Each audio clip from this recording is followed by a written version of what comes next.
ကို့မှာရနေတာတွေဟာကိုနဲ့ထိုက်တန်တာတွေကိုရတာနော်ကိုနဲ့ထိုက်တန်တာကိုရတာဗျဘာနဲ့ထိုက်တန်တာလဲဆိုတော့ကိုယ့်ရဲ့ကံကိုယ့်ရဲ့ဉာဏ်ကိုယ့်ရဲ့ဝရိယနဲ့ထိုက်တန်တာကိုရထားတာ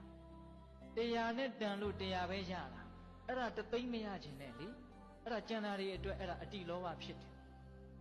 ဟုတ်ရလားကိုကတရားတန်ကံရှိတယ်တရားတန်ဉာဏ်ရှိတယ်တရားတန်ဝရိယရှိတယ်ဆိုရင်တရားရမှာပေါ့တရားဓမ္မအရင်အနည်းအကြောင်းတရားစိုက်ထုတ်ခြင်းပြီးတော့1000ရခြင်းတယ်ဆိုရင်ပြီးတဲ့ရင်ပါလေ900လောက်အဲ့ဒါလောဘဖြစ်နေပြီဟုတ်ရလား